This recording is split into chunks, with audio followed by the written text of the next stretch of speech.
السلام علیکم ورحمۃ اللہ وبرکاتہ۔ الحمدللہ الصلاۃ والسلام علی رسول اللہ، اشہد ان لا الہ الا اللہ و اشہد ان محمدًا عبدہ ورسولہ۔ اللہ رب العزت کے فضل اور اس کی توفیق سے ہم عنقریب شہر محرم میں داخل ہو رہے ہیں۔ محرم کا یہ فضیلتوں والا مہینہ ہجری کے اعتبار سے سال کا سب سے پہلا مہینہ ہے۔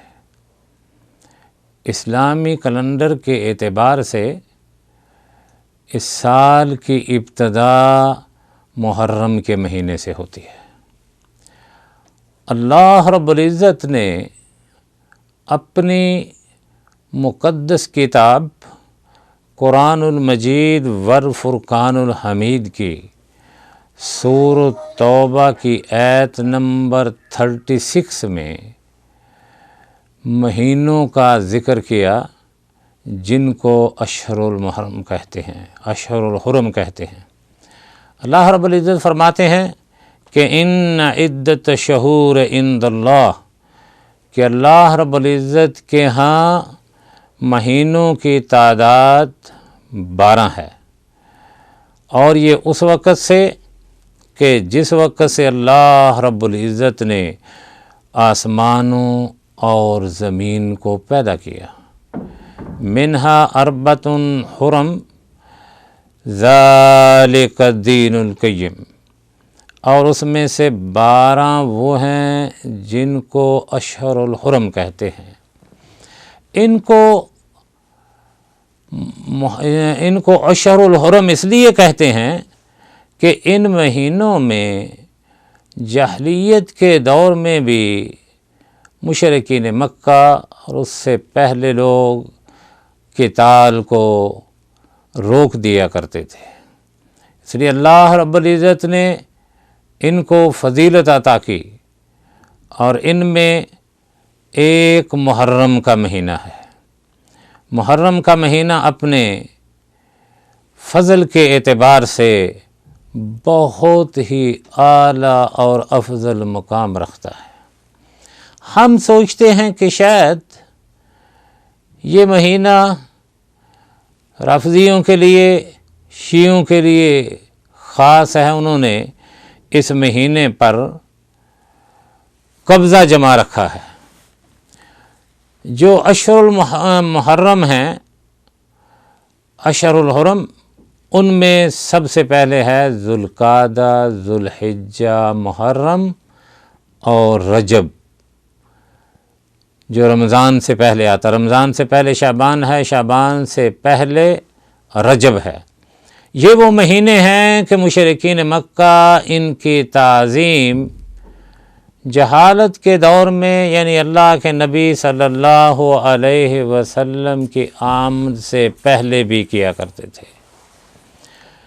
اس میں وہ کام کرنے جو شریعت کے خلاف ہیں وہ جائز نہیں ہیں۔ مثلاً اس مہینے میں شیعہ لوگ یہ کہتے ہیں کہ شادی نہ کی جائے، شادی کرنے کو حرام سمجھتے ہیں۔ خاص کر کے اس مہینے میں امام حسین رضی اللہ تعالی عنہ کی یاد میں سبیلیں لگاتے ہیں، کہتے ہیں پیو پانی سبیل سے اور یاد کرو حسین کی پیاس۔ ایسی حرکتیں وہ پانی کے سبیل لگانے کے بعد اس کے اوپر لکھی ہوتی۔ یہ تمام کی تمام ایسی چیزیں ہیں کہ جن کا شرعاً کوئی ثبوت نہیں ہے۔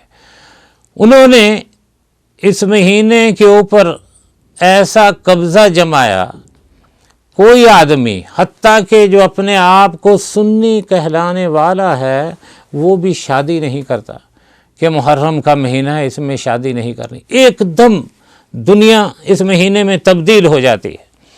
بلا شک یہ مہینہ افضل ترین مہینہ ہے۔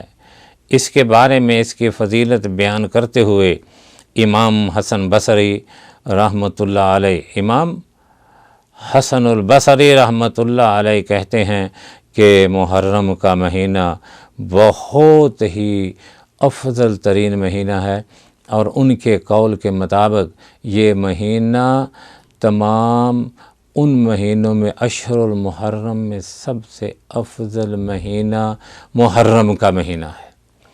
اس میں یہ سبیلیں وغیرہ لگانا اور لوگوں کو اس مہینے کی طرف مائل کرنا، اور اس مہینے میں طرح طرح کی جن کو کہتے ہیں نیازیں دینا، صدقات دینا، اس کی کوئی دلیل نہیں ہے۔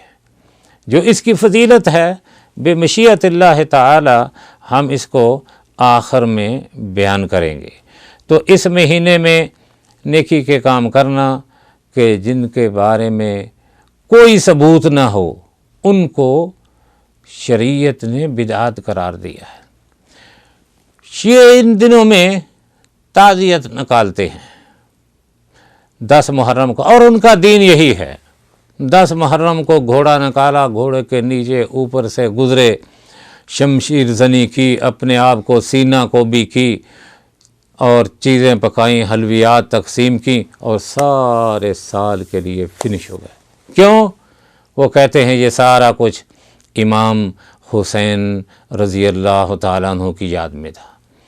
یہ بات یاد رکھنا کہ ان کے تعزیت کو دیکھنا اور ان کے تعزیت میں شریک ہونا اور ان کو رونق بخشنا، تمام کے تمام ایک طرح کے گناہگار ہیں لوگ۔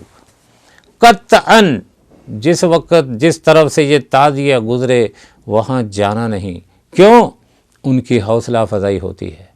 بعض سنی لوگ نام کے سنی وہ ان کے تعزیت میں شریک ہو جاتے ہیں، گھوڑا دیکھتے ہیں، اور بعض سنی یا علی کے نعرے بھی بلند کرتے ہیں ان کے ساتھ مل کر۔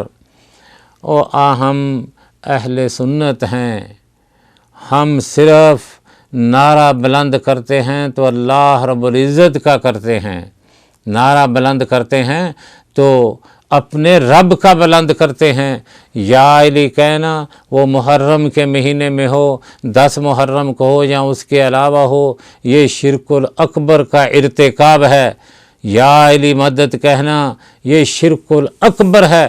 انسان کبھی دیکھو، ہم سنی ہیں، ہم ابو بکر کو، عمر کو، عثمان کو، علی کو، طلحہ کو، زبیر کو رضی اللہ تعالی عنہم سب کو مانتے ہیں۔ کبھی شیعہ کہے گا کہ ابو بکر سے مدد کر میری، عمر سے کر، عثمان، وہ تو گالیاں نکالتے ہیں، وہ بھی یا علی مدد کہتے ہیں، سنی بھی یا علی مدد کہتے ہیں۔ تو اس لیے کام وہ کرنا ہے محرم کے مہینے میں کہ جو سنت کے مطابق ہو اور اللہ کے نبی صلی اللہ علیہ وسلم کی اس کے بارے میں تعلیمات ہوں۔ اس کے علاوہ کوئی کام کرنا جس کی شریعت میں اصل نہیں ہے وہ بدعات میں شمار ہوگا، اور کل بدعت ضلالہ و کل ضلالۃ فی النار۔ ہر جو دین میں نیا کام جس کو ثواب سمجھ کے کیا جائے وہ بدعت ہے، اور حد بدعت گمراہی ہے، اور ہر گمراہی انسان کو جہنم میں لے جائے گی۔ تو اس لیے ان دنوں میں، محرم کے دنوں میں ایسی حرکات کرنا کہ جو شریعت سے ثابت نہیں ہیں، وہ یا تو شرکیات ہیں یا بدعات ہیں۔ ان دنوں میں جو شیعہ نیازیں دیتے ہیں، جو چاول پکا پکا کے سنیوں کے منہ میں دیتے ہیں اور ان کو بھی شیعہ کر لیتے ہیں، یہ کھانے جائز نہیں ہیں۔ ان کی دعوت کو قبول کرنا شرعاً جائز نہیں ہے، ان کے ان اجتماعات میں جانا شرعاً جائز نہیں ہے، ان کا تعاون کرنا ان دنوں میں شرعاً یہ بھی جائز نہیں ہے۔ اگر کیا تعاون، شریک ہوئے، وہ اسی طرح ہے کہ جس طرح ہم نے ان کے ساتھ اس گناہ میں شریک ہو گئے۔ اسی طرح اللہ کے نبی صلی اللہ علیہ وسلم نے فرمایا کہ کسی غلط کام کو رونق بخشنا، ویسے چلا جاتا آدمی دیکھنے کے لیے۔ ایک آدمی دیکھتا ہے، بعد میں ان کے کھانے کھاتا ہے، وہ انہی کی طرح گنہگار ہو جاتا ہے، انہی کی طرح وہ مجرم بن جاتا ہے۔ اس لیے شیعہ کیونکہ اللہ کے نبی صلی اللہ علیہ وسلم کے صحابہ کے دشمن ہیں اور دین اسلام سے خارج مخلوق ہے، اس لیے ان کے اجتماعات میں ایسی حرکتوں میں شریک ہونا شرعاً جائز نہیں ہے۔ محرم کا مہینہ بہت فضیلتوں والا مہینہ ہے اور اللہ کے نبی صلی اللہ علیہ وسلم نے اس کی فضیلت بیان کی، اس لیے قطعاً اس میں وہ کام نہیں کرنے جن کا شرعاً کوئی ثبوت نہیں ہے۔ اللہ رب العزت سے دعا ہے کہ اللہ ہمیں قرآن و حدیث پر عمل پیرا ہونے کی توفیق عطا فرمائے اور اللہ رب العزت ہمارے صغیرے اور کبیرے گناہوں کو معاف فرما دے۔ وصلی اللہ علیہ وسلم۔